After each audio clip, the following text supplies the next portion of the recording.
Okay, welcome everyone. This is another episode of Cannabis Marketing Live. I am your host, Jake Litke, the CEO at MediaJel. Today we have Jill Agnello with us, and she's going to be talking about the global, or more about Europe specifically, um, cannabis market, which I am particularly interested to hear about because I hear little murmurs, I see little articles, and we've run a couple things in like the UK, but we're largely focused on the US and Canada. That's where most of our business is. Um, I'm hoping that it sounds like there's some interesting opportunities over there because I would like an excuse to go do some work in Europe. Um, Thanks for joining us today and giving us your time, Jill. I know you're at a show, so I appreciate you taking some time away from that. And maybe you could start by telling us, well, we'll talk about what you do, which we know is helping people enter the global markets. But how did you end up here doing that? And specifically, how did you get into the cannabis industry? Yeah, I started out in cannabis in San Francisco, where you hail from. I started out at PAX. So I joined PAX back in the day when, this is like late 2017. PAX and Mhm. Jewel had just separated. And so Jewel took like 300 employees to that side of the business, and PAX left like 30 folks to build the cannabis side. So I joined that team when the whole PAX team fit in one WeWork room. And Yeah. we helped build out that platform. And my job was in business development, so I helped sign on all of the brand partners. So early days with PAX, they had partners to fill their PAX pods. So my Mhm. job was working with all of the different cannabis brands, the multi-state operators, just as they were expanding across the US back at that time. And so I built out my network that way. That's where I got, the broad set of folks that I have known in the industry for a long time. I then went on to lead the East Coast sales team for PAX, and they moved me out to New York. This is during COVID. Okay. And, Yeah. Fun. um, and I did that for a year and a half for them. And then I was recruited away to the senior leadership team at True Terpenes. Okay. So it was an opportunity for me. PAX was kind of going more towards taking the cannabis side in-house instead of using the brand partner network. And that was really where all my relationships were. So Mhm. the True Terpenes opportunity gave me a chance to continue working with all of those customers that I'd worked with previously. So there I was in my purview was business development, more long-term revenue opportunities for the company. So multi-state operators, co-manufacturers, our joint venture partners, and then also focusing on international. True Terpenes knew they wanted to have an international strategy eventually. So I had started on the international circuit about 4 years ago, going to all of the different trade shows and meeting a lot of the folks that are building that ecosystem. And then last September, I decided to strike out on my own and do my own consultancy to really hone in and focus solely on the international expansion piece. So since then, I've been helping companies, all kinds of different companies, not just THC companies, but CBD, health and wellness folks who want to be in that space, either do market research for understanding where is a viable entry point, or helping them, establish relationships, distribution, inventory, warehousing. Oh, sorry, my You've got this, your helper this there. little monster is he's all worked up. We're in a hotel room and he's hearing lots of noises in the hall. So Oh, sorry. yeah, yeah. That makes sense.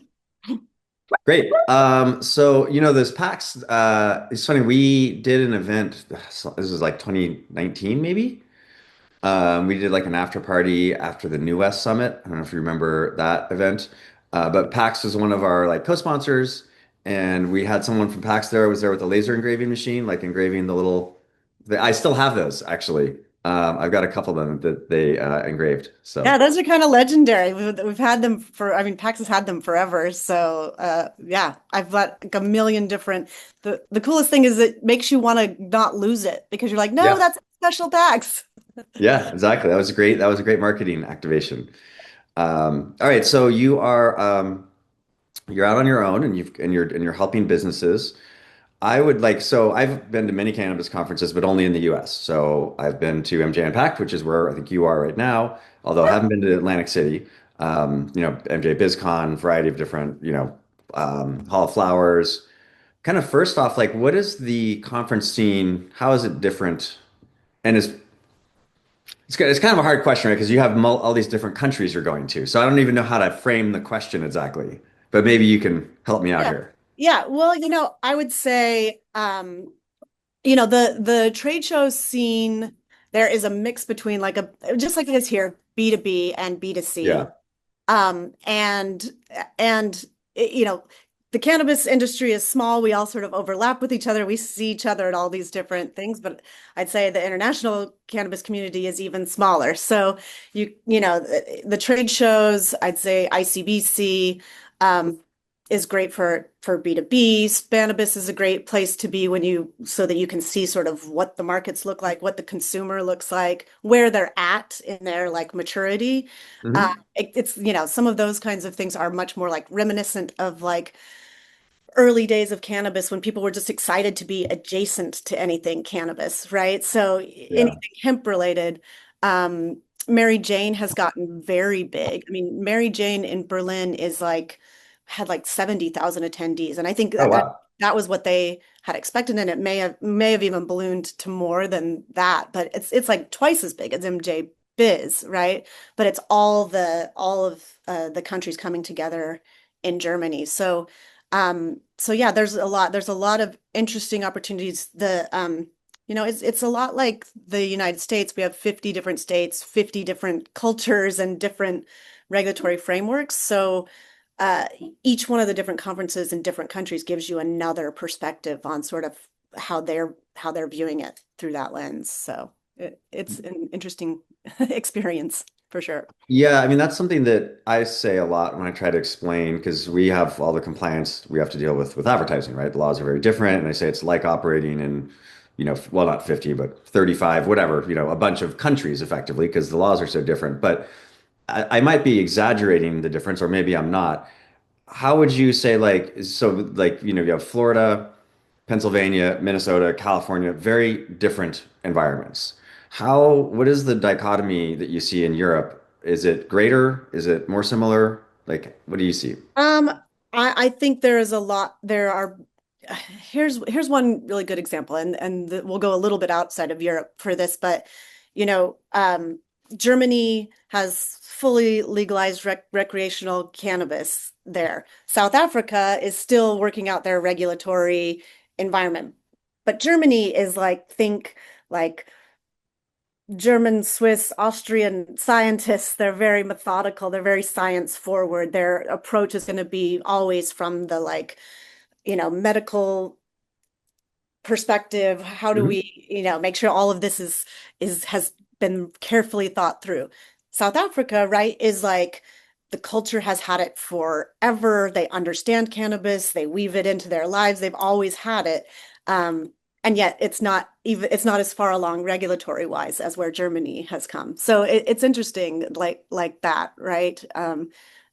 It's like in the US, we would say in Los Angeles, you have always had sort of cannabis culture. There's sort of the like surfer hippie culture, all of that, which was like well established well before everything went legal. And on the East Coast, it's a much more like business driven, finance focused sort of approach. So there's Yeah. a lot of similarities in that way with different cultures there, I would say. Okay, so that makes sense from a cultural perspective. What about let's talk about Germany. So you've got full recreational adult use. How is it different than like let's take California or New York, where you've got a state that's full rec, but what does full rec or adult use mean in Germany that's different than here? Yeah, it's very, very different. So they have rolled out a recreational use program, but the phases of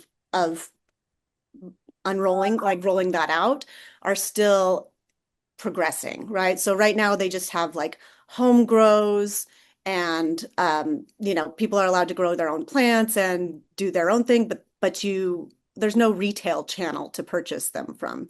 So the only real like sort of consumer channel is still through the medical markets, much like in California when we would all go get our medical card and then Sure. we would go. So it's still much more medically focused. And so the opportunities are all through uh, pharmaceutical companies, the operators who are, you know, doing everything through the medical access point. So the recreational side is still like social clubs. There is a social club model there, but the plants all have to come from somewhere. But so people who have their 3 or 5 plants that they're allowed to grow at home, like get together and collaborate and put them together. And so it's still evolving and Okay. it's it's a work in So progress.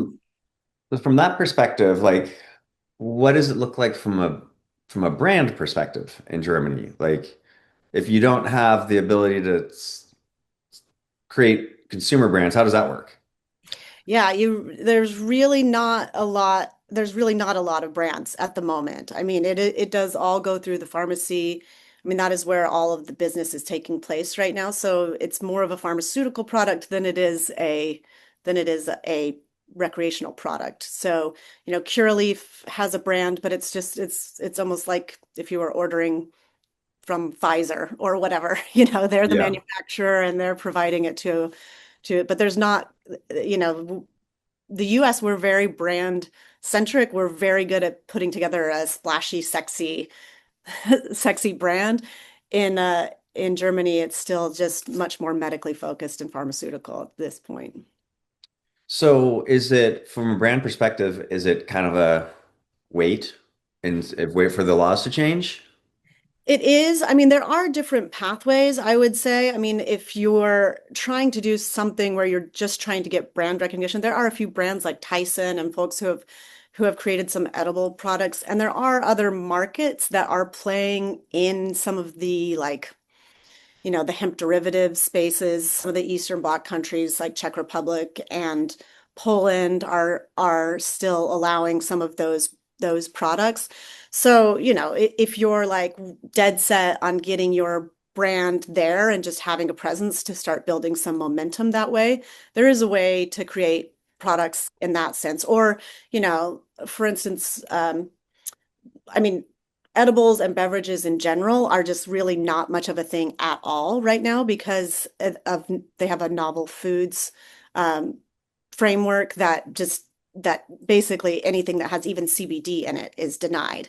So Okay. so it's a very difficult entry point. But for instance, I had a beverage client that was interested in going in, and the recommendation there would be if you want to put together like an adaptogenic product or something that is like THC flavored or, something that allows your brand to begin to be noticed and seen, you could go a pathway like that. But the straightforward, if you want to go like hard THC right out of the bat for something like that, there's not really a pathway right now. Okay. And so who do you see? I think you mentioned Tyson and some others. Who are you seeing in the European market today that are at least trying to figure out some way to get brand equity building in Europe? Are there any leaders in that? Uh, there are a few American brands that are using the local licensees and local partners to bring their product, but it's not branded in the same way. So, Yeah. for instance, like Aero Brands partners with a pharmaceutical company out of Portugal and have been working on a product there, right? A vape product that they actually create and export to different countries like the UK or Australia. And so it's again, it's like it's not a lot, not in the same sense that we would in America have the same kind of brand recognition. It's more just a way to operate Okay. than anything. So what types of businesses categories do you think are best suited to try, and I'm thinking of the perspective of US based companies are best suited to start to make inroads in Europe, if it's not brands, because it seems like there's a lot of headwinds there on that front. Yeah. I think at this point where we're at is like is th this is like early days, and the people who are interested in and invested in being there are the people who are committed to helping build the overall ecosystem, right? And so a lot of it is going to be supply chain, getting the equipment, getting all of those different pieces in place. I work with a one of my clients is a terpene company who is working to get inventory set up in Europe so that they can ship directly to clients straight from there with EU compliant product. So a lot of those ancillary businesses that are a part of the ecosystem but are not plant touching, there's a lot more flexibility and opportunity for them because they're not as constrained. So we're sort of planting seeds right now and getting everything set up. So I think there's a lot more traction for companies sort of in those categories right now. And like the sort of yeah, ancillary manufacturing equipment type. So you mentioned one of your clients is a terpene. Do you mind sharing who you're working with?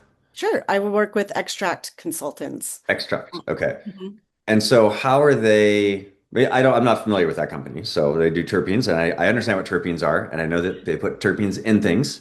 Um, how does their, how are you translating what they're US based today? Is that correct? Yes, Okay, so they're correct. US based today. You're helping them get into the European market to the extent that are able to share. How are you directing them into? You kind of mentioned, like, how does that? What does that look like in Yeah, practice? sure. So a lot of it right now, I would say, Jake, is very much centered around relationships, right? Finding the right partners and the people that you want to work with. I always say it's sort of like if you could hop into a time machine and go back to pre-rec legal in the United States as people, the momentum was building, who would you want to go back and meet and where would you spend your time? Like connecting and making those relationships that are with people who are really solid, who had the resilience to stick it out and are now still very successful. So for instance, with extract consultants, I have connected them with a great father-son 3PL warehouse partner out of Copenhagen that I met through one of the trade shows and started working with them, got to know them. They're just really good, solid, down-to-earth people. They've been in the cannabis industry for 8 years. They already have clients. Grove Bags uses them out of the US. They've helped Grove Bags build their distribution in Europe. So um, so it's putting them in touch with that. So over the last few months, we've been getting, the set of inventory prepared, what we want, building a web shop for them, uh, making sure that all of those terpene profiles are EU compliant and registered. So they're all UFI compliant, which is a distinction in Europe that's not in the US. Um, and so a lot of it is that it's just sort of setting up the infrastructure. A lot of it, it's more like an operational execution Okay. experience. Yeah. UFI, is that like FDA? What does that mean? UFI. It's more like it's like almost like poison control, I Okay. would. So like, it's like certified that these products are Not safe, poisonous? are not poisonous, and that they have been registered, and all the ingredients are understood by the the agency and have been approved for this use. And then if there was ever a problem, they could say, okay, we know this product exists, we know the ingredients that are in it, we know how to help someone in, who's having Yeah. it. So are there, do you have, I will continue to focus on Europe for the moment because that's kind of a larger topic. Do you have a similar situation where you have federal and state layers in the US? We don't even talk about how broken those are here, but in Europe, do you have to deal with the EU and then also with the individual countries? There are some like blanket EU sort of regulations around like THC percentages and stuff, but for the most part it is country driven. So each country has the ability to create their own regulations around it and give sort of their own. their own rollout of the Yeah. return compliance piece themselves. Okay, that makes sense. And I want to circle back to your time machine comment because we see a similar thing, right? We've been doing marketing for cannabis brands and retailers since 2018. And so we've seen similar cycles play out as US states come online. And there's variations of that, right? Because you have limited license states kind of work in one way, and when you give out lots of licenses, it works in a different way. And we see this sort of arc of a bunch of new companies start up, a bunch of them go out of business, some of them succeed, and then iterations inside of the legislation of each state when they sort of like randomly change the rules around. Um, have you seen what's happening in Europe? Is it kind of following what you saw in the US? And I know there's variation, like I said, in each state, but Yeah. can you kind of look back in history and see how things went and use that as a little bit of a forecasting and strategy tool? I mean, well, I certainly think there's a lot of lessons learned around patience, right? And also like Patience with a C or a TS? I think we've all been weathered enough now to not jump at opportunities and think this is like where you dump all your money and be like, okay, this is like I Yeah. think there's some lessons learned there. I think there's a big difference in the approach, like a go-to-market approach in Europe versus what a go-to-market approach in the US would be, right? Like Mhm. here, a new state opens up. People are like, okay, I have my brand. I need to build out distribution in this market and then focus on executing at retail, right? Well, in Europe, it's almost the sequence is reversed, right? You have to figure out the regulatory pathway first, then build your supply chain, then start making your partnerships, and only then would you like bring the brand forward. So it's interesting. It's again that sort of cultural mindset and difference of like Europe is going to be much more methodical, thoughtful, intelligence first. Yeah, I- we a lot of times the way we did things here was like build the demand and then we'll figure out the compliance piece later. In Europe, it's more like you need to earn the right to operate first. I see. That makes sense. And then you mentioned some like more Eastern Europe, like Czech and Poland, more on the eastern side, are maybe less stringent on their laws, and it sounds like they're allowing things like what is it, D8 or hemp drive D9 or what's happening there?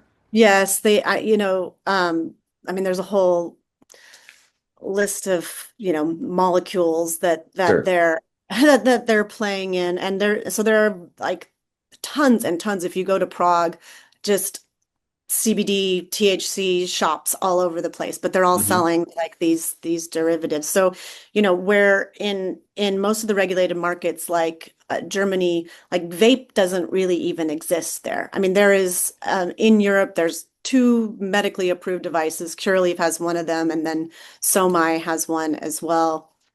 And that's about it. And people do it just they don't they it hasn't proliferated yet. Like we're not, I think vape comes along when we sort of like are appealing to the masses, right? Where you're getting like soccer moms, the Hmm. inconspicuous way to puff while you're at a concert or those kinds of Yeah, things. They're not there yet. Like that hasn't fully really clicked. So the markets that are doing that are some of those Eastern Bloc. They are actually creating vape products out of those places and they're starting to bring that stuff in. It's not, some of it is still very much gray market, black yeah. market, of course, like everywhere. But if you were trying to create a product like that, those would be the channels that you would find opportunity for there. And have you seen either sort of US brands in those markets, like sanctioned or unsanctioned, meaning like, because it's, even in the US, you have sort of gray market operators that are just like using real brands, like illegally, basically just Mhm. copying the brand and putting it in the package and selling it. Is that Yep. something you would see on the street in Prague? Like there's like fake Jeter or. N Not really, but we do see a lot of actual finished good products that have been brought in from the United States. I So see. you will Yeah, see American brands that are being sold illegally on the black market that are just being exported. sure. That creates an interesting, that's his whole own other conversation. That could be, Yes. yeah. Yeah, yeah, it's interesting. And UK is also different from all of this, right? Because they're not a European Union country, so they have a whole different sort of market happening there Yeah, as because they well. have hemp products there in the UK, right? Yes, Yeah, there's a good CBD market in the UK, and there's a good medical market there. Prescriptions are continuing to increase there, so there is opportunity there as well. But again, so it's a there's a big black market faction yeah, there as well. sure. Do you see like just it's always hard to predict legislative changes. I don't know the speed at which Europe operates. I mean, I feel like some part of the legislation or the government would see the benefit of taxes versus things being on the illicit market. How do you how is that like progressing from a speed perspective? Like, are there some that are like close on the horizon? Yeah, I mean, we've seen quite a few come through. Actually, Slovenia opened up. I mean, Malta is tiny, but Malta is fully rec legal. And there's even some African countries that are moving things along too. A lot of where this exists is in exporting flour to the right now a lot to the German market, obviously, but they have to go through the same uh, EU compliant GMP process. So you'll have countries that are growing flour, but funneling it through like a Canadian entity that has the EU GMP. So it's kind of an Sure. interesting little there's a lot of different things. But yeah, I think more and more countries are coming online. I think they're also it's much slower, and their rollout of the regulatory, I think, will take longer than the way that we have done it. And but some of these great trade shows and some of these networking groups that I belong to also give a lot of opportunity for local regulators to come and and talk with folks, lawyers, learning from folks from the US and how we've done things previously to help them look at how they should start building out some of their programs. So there is a lot of good US influence, trying to help move those countries along. Okay. Now you mentioned the terpene company you've been working with. Do you have another example in like a different category? Yeah, You and so work? Yeah. another client that I worked with, whose name I can't mention, but Okay, fair enough. I did uh so they had a CBD product that they wanted to launch, and they're actually doing a test launch in one market, and so they wanted to know what would be the best next test market. So they're a very long profile. They're a large global company, but so I spent the last 3 months of the year touring like in 6 different countries, looking at it from the lens of their product and saying, which one of these markets would I recommend for them to go into? And that's a lot of what it looks like. People ask all the time, what are the best countries to go into right now? And Yeah, what that's what I was what going is to ask. everybody always asks that, and there's just not I mean, there's not a perfect answer to that because it's all very, very dependent on what your product is, what you're trying to do. Like I said, if you're trying to create a vape product, maybe that's Czech Republic. If you're trying to just get inventory in the States and have be a part of the supply chain, maybe that's Copenhagen. Um, you know, if you're creating a CBD product, what does that look like? Markets that are going to accept and adopt that easily and quickly. So it really takes assessing what it is you want to do, what your product is, what your company does, and then figuring out what the best, most viable pathway is. If you were because let's talk about hemp or CBD, the derivative products for a minute, because you brought that up. There's a lot of companies in the US that, of course, are nervous about what's happening in November, right? So, like, is large parts of their business going to go away? We work with mostly licensed cannabis operators. We also work with some companies in the hemp and CBD space. Even just the state changes, like when Texas went offline, for some companies, that was like 30% of their revenue that went away, right?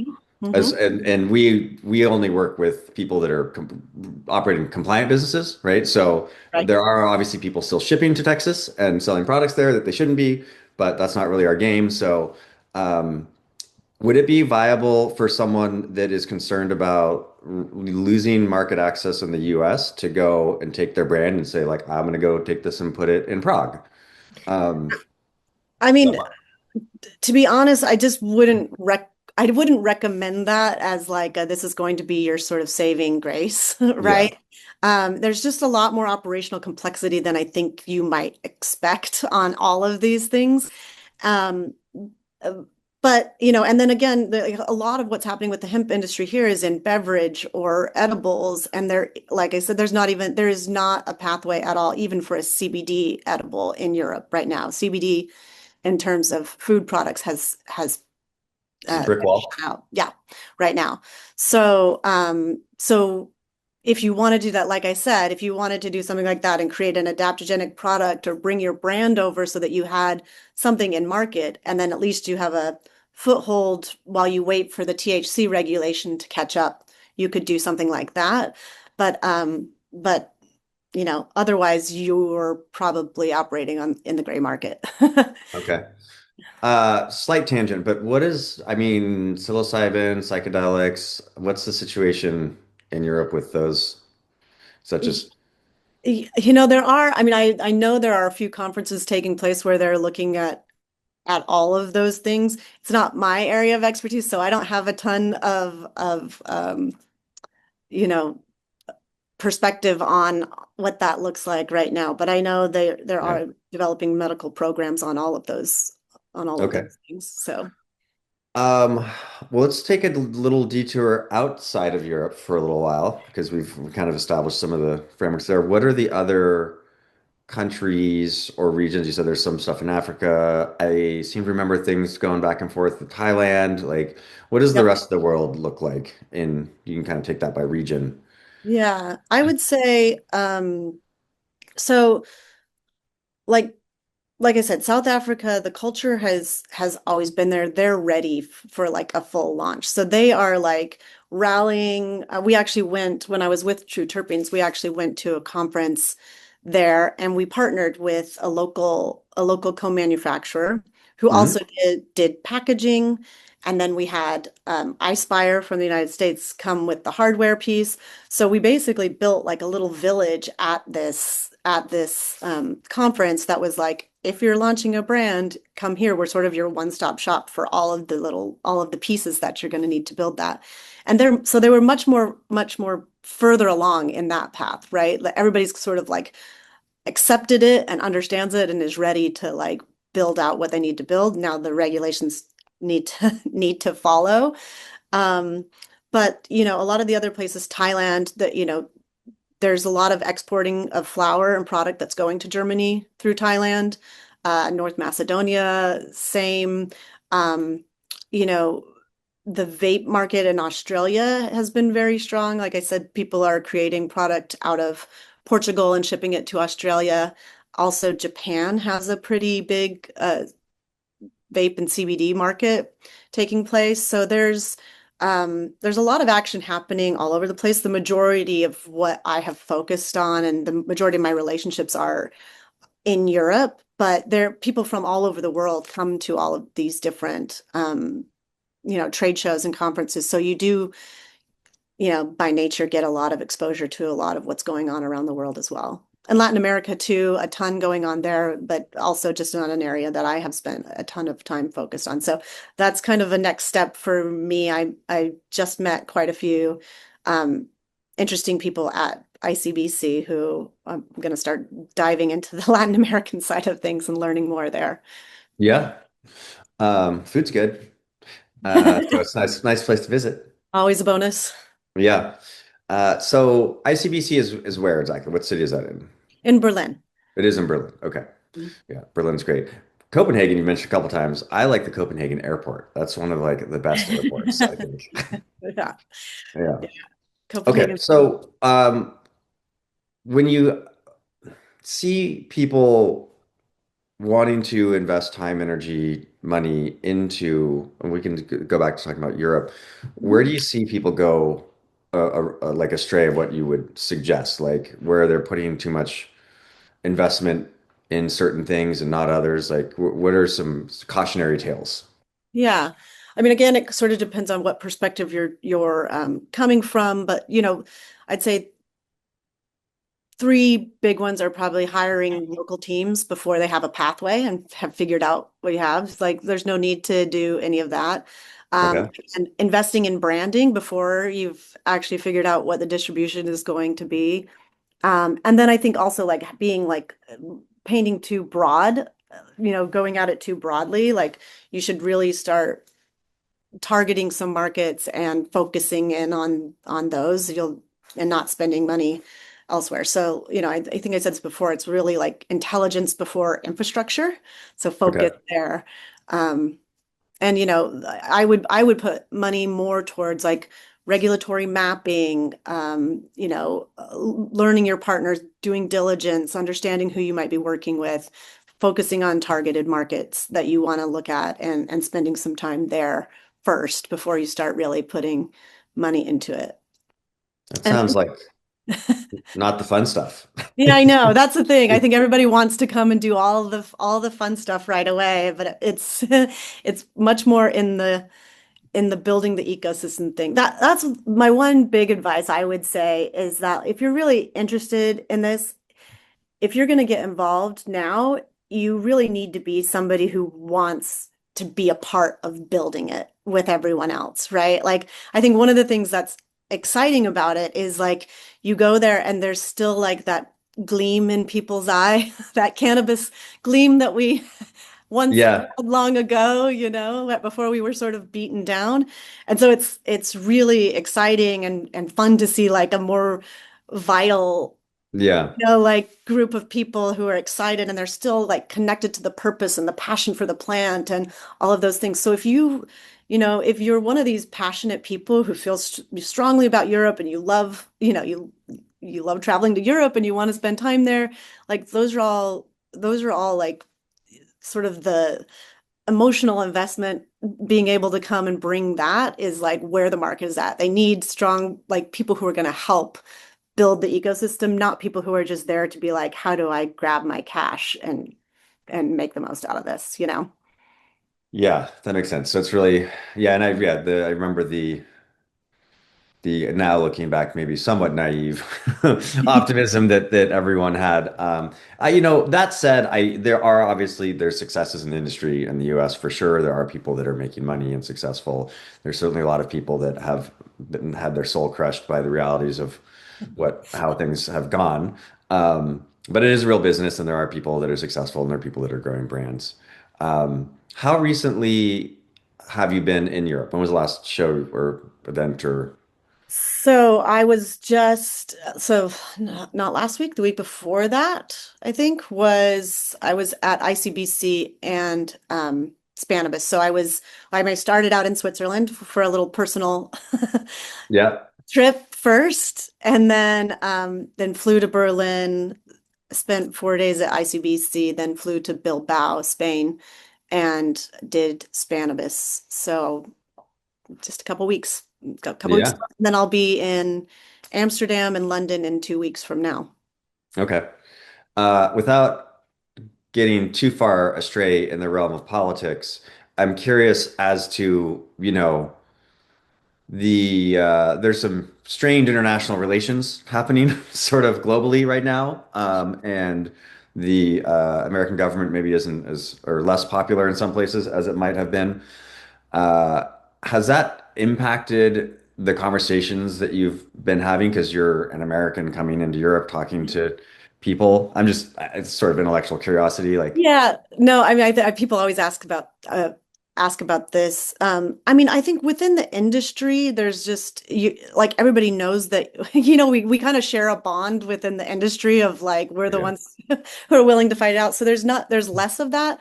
But I would say that I get more surprised about conversations that I have because a lot of the cannabis folks who want to build stuff are very entrepreneurial, and so they're very much sometimes in admiration of the capitalist Hmm. approach. And so, a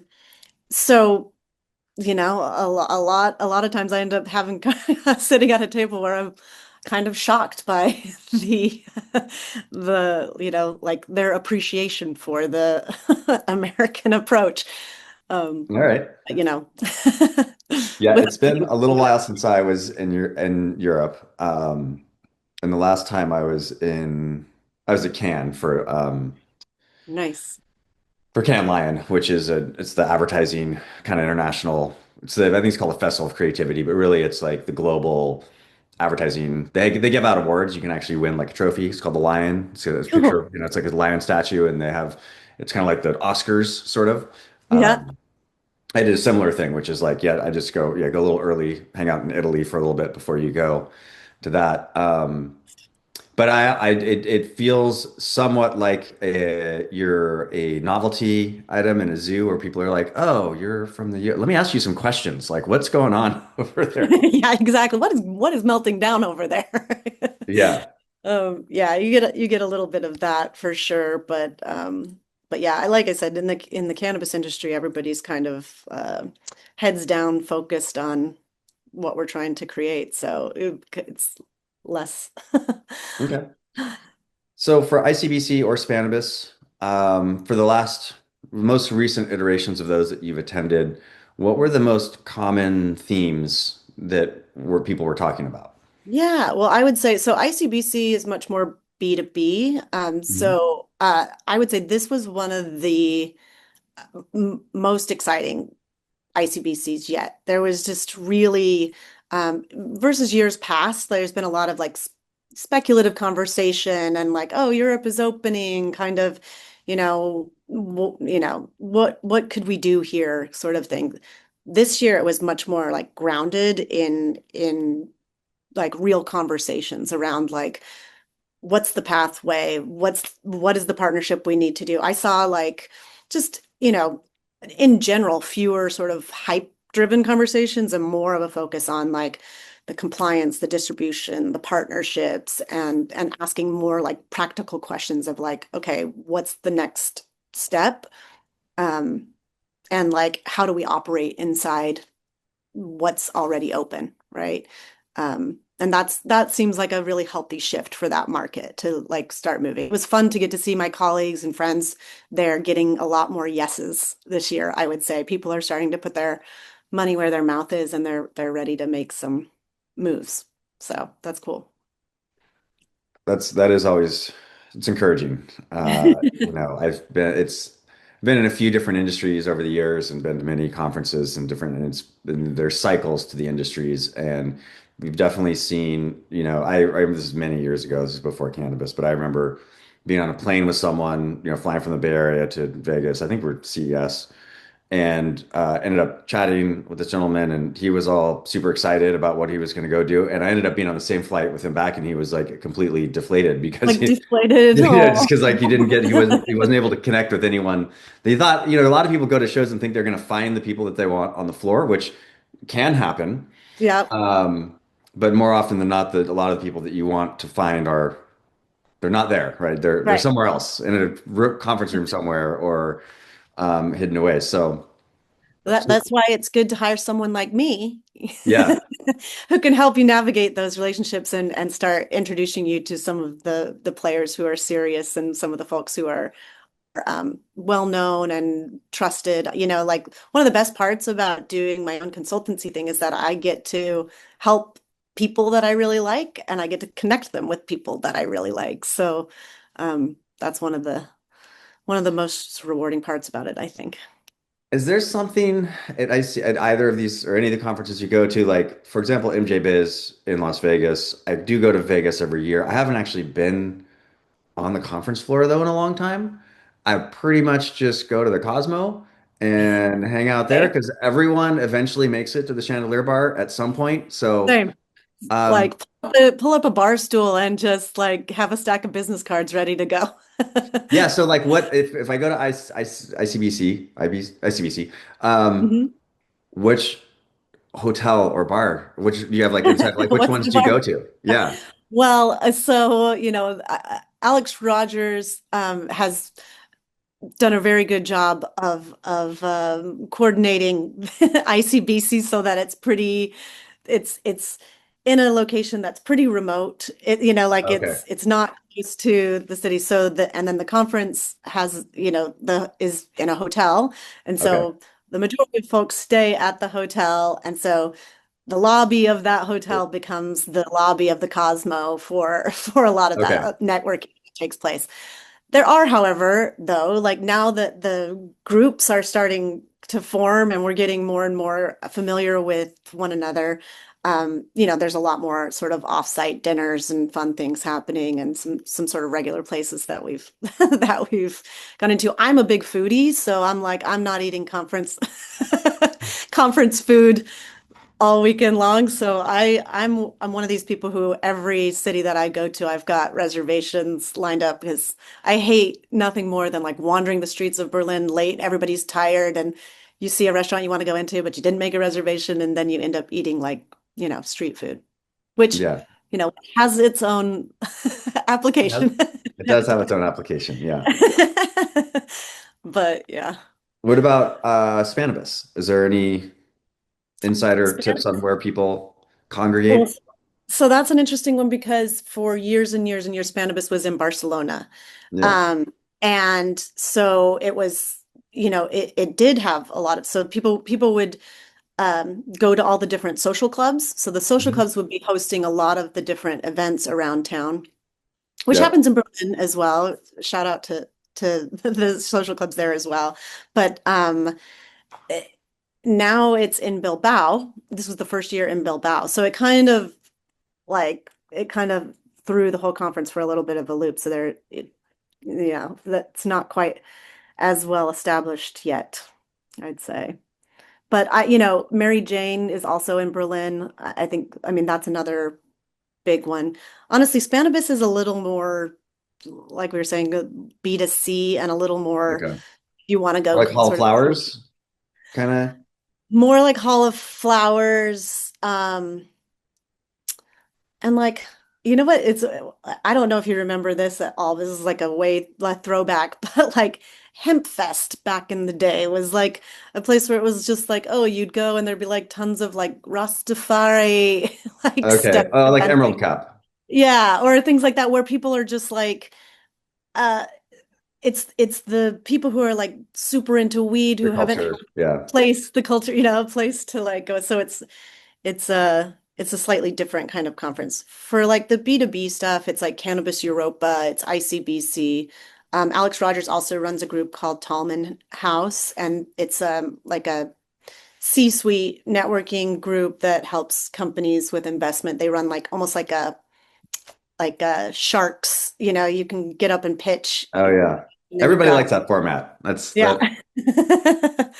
Yeah. But it was a No. really interesting one and lots of really we had there was a big merger or acquisition, sorry, this year with Organigram acquiring Sanity Group out of Germany. So there's been a lot more M&A activity I don't know happening. actually what either of those things are. So what are those? So Organigram is a large uh, LP from Canada.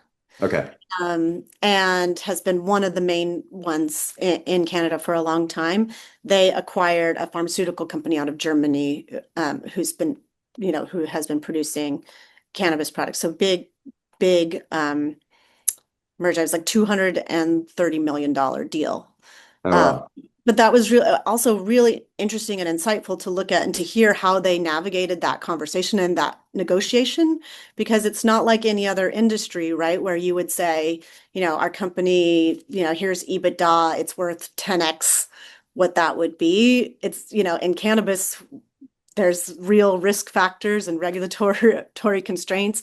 And so, it's interesting to see how these companies have to sort of navigate that and come to a number that actually incorporates that risk as well. So that was really interesting to hear how that went down too. Yeah, I don't know how you would get any kind of consensus because valuations are just nonsensical in the cannabis space right now in like the weird sort of pessimistic direction. They've gone from way over here to like way over here, and you have companies that if like on basic, let's just assume they have basic business fundamentals that are positive. The valuations are they don't make any kind of sense compared to what it would be in another type of market. Exactly. In any other industry. So that's a hard thing to explain to your friends who are outside of the outside of the industry. Just like, I don't know, we're in a really weird, ever evolving space. Yeah, I mean, our business is we are not a plant touching company, right? We are a service provider for cannabis companies. But in our cycles where we've done fundraising in the past, it was very difficult to talk to anyone that was not a cannabis investor because people couldn't wrap their head around the fact that we're not a cannabis company. We don't have, obviously, we have to deal with compliance and do things correctly, but we have regular bank accounts and like we don't Yeah. have any of those types of frictions, but it's definitely the investor stuff is still difficult. Yeah. So It's interesting. It certainly makes for an interesting, industry to be in. yeah, I'm trying to find they changed there used to be a Q&A function inside of Zoom, at least there was 2 weeks ago. And so I usually would see for the people that are on Zoom, I mean, I can't answer questions for people on YouTube or LinkedIn, but I can answer questions or you can answer questions. But I don't even see the QA option anymore. I don't know what happened. Um, Well, anyway, you'll have to just reach out. Happy yeah. to answer any questions. Yeah, well, let's talk a little bit more about you mentioned a couple of your clients and broadly we talked about the topic as a whole, but like who is sort of the ideal type of person that would want to talk to you that you can really help? Because we kind of covered on the topic like brands are not really there's not really room for them yet so much, but who is a good fit for starting to plant a flag and getting some guidance? Yeah, I mean that client that I mentioned that I couldn't say the name of. I mean that was really like kind of a perfect fit kind of relationship, right? Like company who wants to launch in different markets, has the budget and wants to understand like the market research piece of it because I have the ability to get up and travel and go to all these different places and spend time looking at it very specifically through the lens of their product and Hmm. and coming back and assessing it for them. So I would say, that's like sort of a market research. And the other piece is also helping them build out distribution networks, build out those different partnerships, finding the right folks in each of those different markets that they should start exploring partnership with. So anybody that's really looking to find who those partnerships are, that's where I really shine. Like I have connections and a large network in all of those places, or one or two, degrees removed, and can almost always find the right person. Again, the industry is still quite small, so we all sort of orbit around each other. And I'd say the industry network is very collaborative and helpful. And so we all sort of, look out for each other and pass along names and relationships. So, if you're looking to get connected and to find the right partners, that's where I can really help. Yeah, I guess what I meant was more of like the categories of businesses, right? Because if you go to Oh, like an MJ BizCon, there's like so many different there's like pe people that make equipment, there's people that make terpenes, like who can yeah. like I mean, reasonably start to plant a flag. Yeah. yeah, I think those are sort of I would say that category. The category that is not plant touching, the ones that are not trying to always build a brand. I mean, happy to look at where we might be able to find solutions for that, but that the market's a little immature there. But there is a lot more opportunity for helping get equipment in place, like Mhm. getting terpenes. I mean um, that side of the business is very much alive and well and needs to be and needs attention and needs folks connecting the dots. The pharmacies need equipment. They're starting to learn more about filling and vape and all of these other different categories and also understanding like what are workarounds for how the regulations are built. Like there's no there's no pre-rolls in these medical markets, right? Because a doctor in good conscience can't prescribe you to go smoke something. So it's implied Right. that you're going to get your prescribed flower and that you're going to go vape it. So, what workarounds for pre-rolls could we come up with? So I don't know. It's hard to say exactly, but I think, you mentioned you guys are not plant touching. You have all the Hmm. banking. You're not constrained by a lot. Uh, Yeah. those are a lot of the clients that I work with that we can actually make some real traction right now in some of these markets. So there really is sort of legitimate opportunity for American companies who have expertise in specific parts of the industry to go over and help move those industries along. For sure, for sure. Yeah. That's the real opportunity. It's just knowing that it's an operational opportunity, not just this speculative one. Companies that are there to treat it like a long-term build are the ones that are going to really capture value. Okay.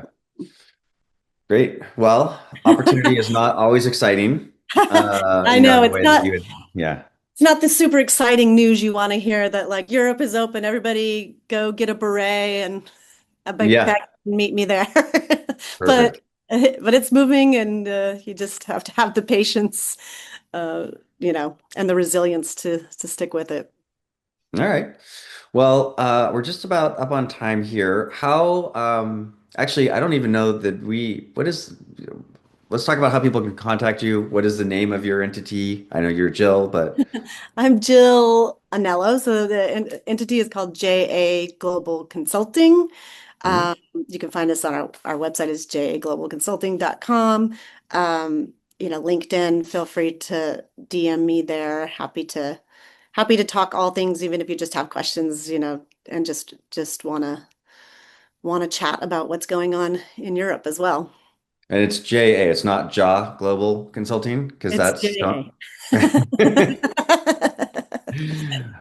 Ja Rule. Ja Rule. Exactly. Yeah. There you go. Great. Uh, Well, thanks again for your time. It was illuminating for me. I was pretty excited to have this conversation. Um, I was hoping that it would be a little further along, for at least selfishly, so that I could have I some good reasons to go to know. Europe. But I think well, from a marketing perspective, we're going to have to wait for some more developments. But it sounds like there are real opportunities for other parts of the industry Yeah. to get into Europe. So Yeah. I want to be optimistic but realistic at the same time. So yeah, that's what I fair have. enough. Well, I'll let you get back to the show, Thank you. where there are brands here in the Yes, US. and actually, I'm working with Emerald Lane Recruitment is one of my clients here right now, and we're doing the puppy zone. So Oh, the puppy adoption zone. So come find us with the puppies. This is my dog Dirk. You can see him there as well. but you cannot adopt him. But you can't adopt this one for Yeah, sure. fair enough. But you Okay. can also get some recruiting and staffing help from Emerald Lane. Oh, there you go. Perfect. All right. Thank you, Jake. Yeah, thanks. Have a great day. You too. Bye.